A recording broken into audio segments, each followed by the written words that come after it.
શ્રી ગણેશાય નમઃ. માતા સરસ્વતીને નમઃ. સત્સંગ સાગર યુટ્યુબ ચેનલમાં આપ સૌનું હાર્દિક સ્વાગત છે. આજે આપણે આ વિડીયોમાં સાંભળીશું શ્રી ભગવાન દત્ત ગુરુવારની વાર્તા. આ વ્રત કોઈ પણ ગુરુવારથી થઈ શકે છે. 3, 5, 7, 14 અગર 21 ગુરુવાર લાગ લગાટ કરવાથી થાય છે. વ્રત કરનારે નાહી ધોઈને ભગવાન દત્તાત્રેયના ફોટાને પવિત્ર જગ્યાએ પાટલા ઉપર ગોઠવો. પછી ભગવાન દત્તનું નામ લઈ ઘીનો દીવો અને અગરબત્તી કરવા અને સ્તુતિ કરવી. ફૂલથી પૂજન કરવું. નૈવેદ્યમાં પીળા રંગના પેંડા ધરાવવા. આ વ્રત કરવા ઉપવાસ ન થાય તો એકટાણું કરવાનું. એમાં પીળા રંગનો આહાર લઈ શકાય. ફળહાર પણ થઈ શકે છે. વ્રત કરનારે ભૂખ્યા પેટે ગુરુવારની વાર્તા કહેવાની યા સાંભળવાની. અસલના વખતમાં આયુ નામે એક રાજા થઈ ગયો. તેની રાણીનું નામ ઇન્દુમતી હતું. રાજા દયાળુ, પરાક્રમી તેમજ શરણાગતનું પાલન કરનાર હતો. રાજા રાણીને બધું સુખ પણ સંતાન નહીં, તેથી હંમેશા ચિંતાતુર રહેતા. રાજા નિત્ય સુવર્ણ દાન કરતો હતો અને રાણી પણ વ્રત બાધા આખડી બધું કરતી હતી, પરંતુ ફળ પ્રાપ્તિ ન થઈ. એક વખત શૌનક ગુરુજી મહેલે પધાર્યા. તેમનો આદર સત્કાર કરી રાજાએ પુત્ર ન હોવાનું દુઃખ જણાવ્યું. એટલે શૌનક ગુરુજીએ કહ્યું, રાજન, તમે ગુરુવારે સત્યદત્ત દેવ યાની કે ભગવાન દત્તાત્રેયનું વ્રત પૂર્ણ ભાવથી વિધિસર કરો તો જરૂર તમારી ઈચ્છા પૂર્ણ થશે. રાજાએ વ્રતની પૂરી સમજણ પાડવા જણાવ્યું તો ગુરુજી બોલ્યા, હે રાજન, ભગવાન દત્તને પ્રસન્ન કરવા માટે તારે સહ્યાદ્રી પર્વત ઉપર જવું પડશે. ત્યાં માહુરગઢ આવેલ છે. તેમાં સદગુરુ ભગવાન દત્તનો આશ્રમ છે. ત્યાં જઈને તું યોગેશ્વર ભગવાન દત્તની સેવા કરજે. તેઓ તારા પર પ્રસન્ન થશે અને તારો બેરો પાર થઈ જશે. આમ કહી રાજાને આશીર્વાદ આપી શૌનક ગુરુજી રસ્તે પડી ગયા. ત્યારબાદ રાજાએ પ્રધાનને રાજ સોંપી માહુરગઢ તરફ પ્રયાણ કર્યું. કેટલાક દિવસ પછી રાજા સહ્યાદ્રી પર્વત ઉપર આવેલા માહુરગઢમાં ભગવાન દત્તના આશ્રમે પહોંચ્યો. આ વખતે ભગવાન દત્ત ધ્યાનમાંથી નિવૃત્ત થયા હતા. તેમણે રાજાને જોયો ને આગમનનું કારણ સમજી ગયા. રાજા આવીને ભગવાન દત્તના ચરણોમાં ઢળી પડ્યો. ભગવાનને રાજાની પરીક્ષા કરવા માયાવી સુંદરી ઉત્પન્ન કરી અને તેની સાથે આનંદ વિનોદ કરવા લાગ્યા. પણ આયુ રાજા જ્ઞાની હતો, તેથી મનમાં સમજી ગયો કે ભગવાન આવી લીલા કરી મારું પારખું કરવા માગે છે. તેથી તે તો નીચા મસ્તકે બેસી રહ્યો. ભગવાને જોયું કે રાજા ચલિત થતો નથી, તેથી તેમણે સહેજ ગુસ્સાથી કહ્યું, અરે અક્કલહીન ગમાર, તું મારા જેવા ભ્રષ્ટની પાસે શું આશાએ આવ્યો છે?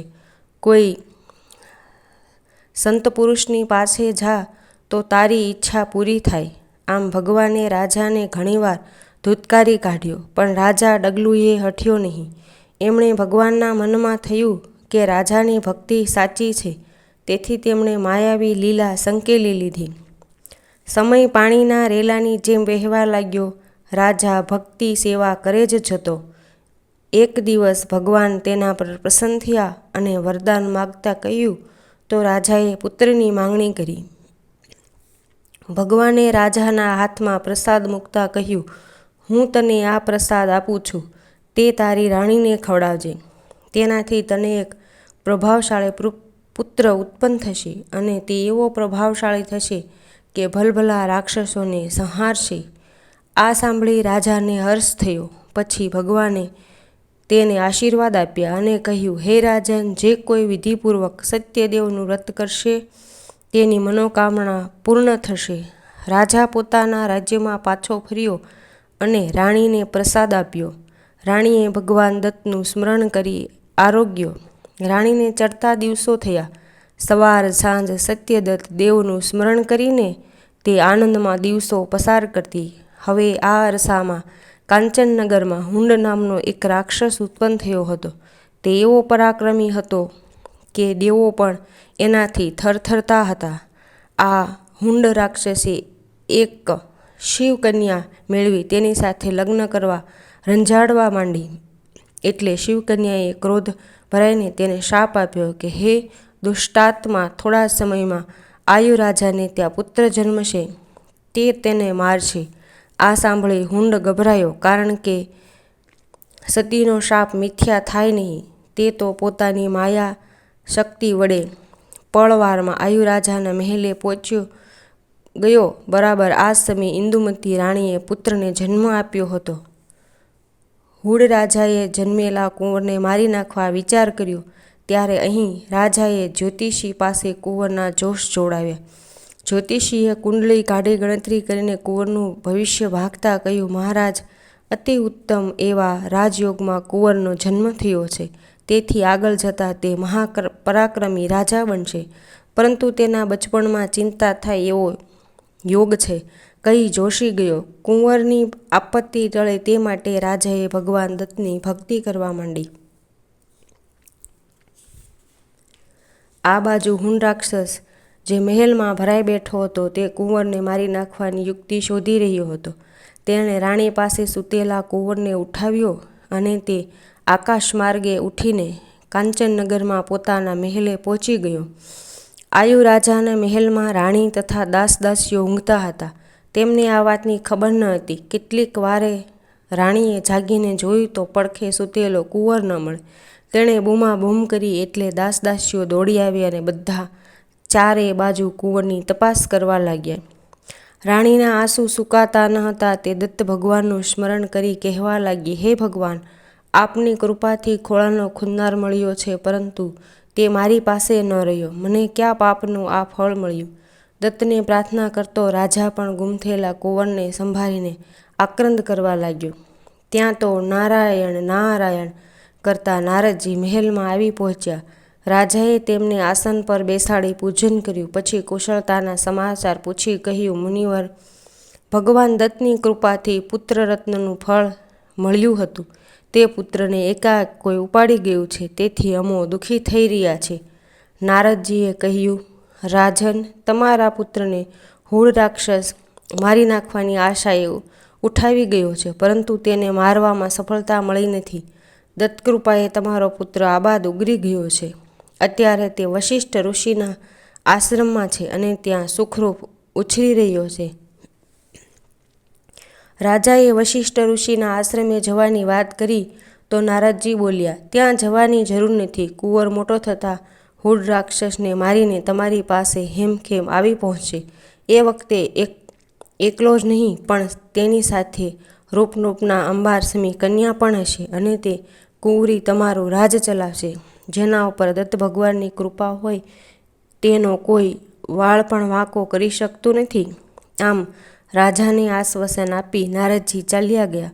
હવે હુડાસુર રાક્ષસ જે કુંવરીને હરીને કાંચનનગરમાં પોતાના મહેલે લઈ ગયો હતો, તેણે પોતાની રાણીને કુંવર સોંપ્યો અને તેને મારી નાખીને એના માંસનું ભોજન તૈયાર કરી દેવા જણાવ્યું. ભલી રાણી ફૂલ જેવા બાળકને કેવી રીતે મારી શકે? તો પણ પતિની આજ્ઞાનો ભંગ ન થાય તે માટે તેણે પોતાની માનીતી રસોઈયણને બોલાવી કુંવર સોંપી દીધો અને કહ્યું, આ છોકરાને મારીને તેનું માંસ રાંધીને સ્વાદિષ્ટ વાનગી બનાવી રાખ. રસોઈયણ દયાળુ હતું. તેને આ સાંભળી અરેરાટી ઉપજી જતાં માલિકના હુકમની અવગણના ન થાય તે માટે કુંવરને રસોડામાં લઈ જઈ તલવાર વડે ઘા કરવા જાય છે. ત્યાં તો કુંવરની આસપાસ ભગવાનનું ચક્ર આવીને એવું તો જોરથી ફરવા લાગ્યું કે તલવારના કટકે કટકા થઈ ગયા. બાળકને વહારે ભગવાન આવ્યા છે એમ સમજીને રસોઈને કુંવરને મારી નાખવાનું માંડી વાળ્યું. તે તો કોઈને ખબર ન પડે તે માટે કુંવરને લુગડામાં લપેટી મહેલના પાછલે દરવાજે જઈ થોડે દૂર જંગલમાં આવેલ વશિષ્ઠ ઋષિના આશ્રમે ગઈ. ત્યાં દરવાજામાં કુંવરને મૂકીને તે સીધી મહેલે આવી અને ઝટપટ હરણનું માંસ રાંધીને સ્વાદિષ્ટ વાનગી બનાવી નાખી. હુડાસુર જમવા બેઠો ત્યારે એ જ વાનગી તેને ખાવા આપી. હુડાસુર જમીને હરખાયો કે પોતે પોતાના દુશ્મનનું માંસ ખાધું છે. એથી હવે જગતમાં પોતાને મારનાર કોઈ નથી. પરંતુ તેને ક્યાં ખબર હતી કે મોત કોઈને છોડતું નથી. આ બાજુ આશ્રમમાં વશિષ્ઠ ઋષિના પત્ની અરુંધતીની નજર આંગણામાં સૂતેલા બાળક પર પડી. તે તો બાળકને લઈને રમાડવા લાગ્યા અને વિચારવા લાગ્યા કે આવો રૂપાળો છોકરો કોણ અહીં મૂકી ગયું હશે. એવામાં વનમાં ફળફળાદી લેવા ગયેલા વશિષ્ઠ ઋષિ આશ્રમે આવી પહોંચ્યા અને તેમણે યોગબળથી કુંવર વિશેની તમામ હકીકત જાણી લીધી. તેમણે કુંવરને હેતથી રમાડ્યો. આયુ રાજાનું કુંવર આમ ઋષિના આશ્રમમાં ઉછેરવા લાગ્યો. મોટો થતાં ઋષિએ એનું નામ નહુષ પાડ્યું અને એક ગુરુવારના દિવસે ભગવાન દત્તનું ધ્યાન ધરી દત્તાત્રેય નમ એક તાવીજમાં લખી તેને કુંવરના ગળામાં બાંધી દીધું. એ કુંવર મોટો થયો. વશિષ્ઠ ઋષિએ તેના યજ્ઞોપવિત સંસ્કાર કરી શાસ્ત્રો વગેરેનું જ્ઞાન આપવા માંડ્યું. એક વેળા શિકારે ગયેલા નહુષે એક સિંહનો શિકાર કર્યો અને થોડી વારે આકાશવાણી થઈ, હે નહુષ, તું ચંદ્રવંશી છે, ઋષિનો પુત્ર નથી. તું જેમના આશ્રમમાં રહે છે તેઓ તો તમારા પાલક માતા પિતા છે. તારા ખરા માવતર તો આયુ રાજા અને રાણી ઇન્દુમતી છે. તેઓ તને યાદ કરીને ઝૂરી રહ્યા છે. તારે ત્યાં જવાની જરૂર છે, પણ જતાં પહેલાં તારે હુડાસુર રાક્ષસનો વધ કરવાનો છે. તેના મહેલમાં રહીને અશોક સુંદરીને મુક્ત કરી તેની સાથે તારે લગ્ન કરવાના છે. ભગવાન દત્તની તને સહાય છે, તેથી તારે માથે કોઈ સંકટ આવશે નહીં. નહુષ અચંબામાં પડી ગયો. તે ઝડપથી આશ્રમે આવ્યો અને વશિષ્ઠ ઋષિને આકાશવાણીની વાત કરી. ઋષિએ તે વાત ખરી જણાવી એટલે નહુષ હુડાસુરનો વધ કરવા તૈયાર થયો. ઋષિએ તેને આશીર્વાદ આપ્યા. નીકળતી વખતે નહુષે ભગવાન દત્તનું સ્મરણ કર્યું. આ જોઈ ઇન્દ્રરાજા તેના પર પ્રસન્ન થયા અને પોતાના સારથીને રથ લઈને મોકલ્યો અને દેવોને પણ મદદે જવા જણાવ્યું. રસ્તામાં ઇન્દ્રરાજાએ મોકલેલ રથ નહુષને મળ્યો. રથમાં યુદ્ધનો પોશાક હતો તે તેણે પહેરી લીધો. પછી તે ભગવાન દત્તનું સ્મરણ કરી રથમાં બેસી ગયો. સારથીએ રથ હંકારી મૂક્યો. આકાશમાં સ્વર્ગના દેવો તથા અક્ષો નહુષની કુમકે સાથે આવી રહ્યા હતા. જ્યારે રથ કાંચનનગરના દરવાજામાં દાખલ થયો ત્યારે દેવો અને અક્ષોએ ભારે બુમરાણ મચાવવા માંડી. એ સાંભળી હુડાસરે તપાસ કરાવી તો જાણ્યું આયુ રાજાનું કુંવર નહુષ વધ કરવા દૈવી સૈન્ય સાથે આવી પહોંચ્યો છે. હુડાસુર અચંબામાં પડી ગયો કે આયુરાજાનો કુંવર જીવતો ક્યાંથી રહ્યો. પરંતુ અત્યારે વિચારવાનો સમય ન હતો. તે તો યુદ્ધનો પોશાક પહેરી અસંખ્ય રાક્ષસોને લઈ કુંવર નહુષ સામે લડવા ગયો. નહુષને ભગવાન દત્તની પૂરેપૂરી સહાય હતી, તેથી તેણે હુડાસરનો તલવારને એક જ ઝાટકે મારી નાખ્યો. પછી તે હુડાસરના મહેલમાં રહેતી અશોક સુંદરીને લઈ ઇન્દ્રરામના રથમાં બેસીને વિજય પતાકા લહેરાવતો વશિષ્ઠ ઋષિના આશ્રમ આગળ આવી પહોંચ્યો. નહુષે રથમાંથી ઉતરીને ઋષિના ચરણો પકડી લીધા અને અશોક સુંદરી પણ ઋષિના ચરણોમાં ઢળી પડી. ઋષિ અને ઋષિ પત્નીએ શુભ મુહૂર્ત જોઈ વિધિપૂર્વક બંનેનો હસ્તમેળાપ કરી આશીર્વાદ આપ્યા. હજુ એ ઇન્દ્રરાજાનો રથ તેને રાજ્યમાં પહોંચાડવા ઊભો હતો.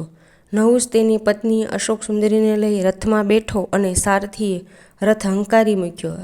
રથ અલ્પ સમયમાં તેઓને આયુ રાજાના મહેલે લઈ ગયો. કુંવર નહુષ તેની પત્ની અશોક સુંદરીને લઈ મહેલમાં ગયો અને માતા પિતાની સર્વ હકીકત કહી સંભળાવી. આ બધો ભગવાન દત્તનો પ્રતાપ છે. તે જાણી રાજા રાણી હર્ષ પામ્યા. નગરમાં આ ખબર પડતા સર્વ દત્ત ભગવાનનો મહિમા ગાવા લાગ્યા.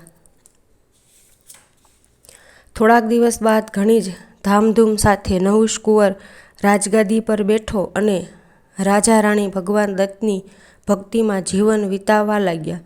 ભગવાન દત્તની કૃપાથી તેમનો માનવ દેહ સાર્થ થયો. બંને સંસાર સાગર તરીને મુક્તિ પામ્યા અને નહુષ પણ ભગવાન દત્તના પ્રતાપથી અંતે ભવસાગર તરી ગયો. હે ભગવાન દત્ત, તમે જેવા રાજા અને કુંવરને ફળ્યા એવા ગુરુવારનું વ્રત કરનાર, આ કથા વાંચનાર અને સાંભળનારને ફળજો.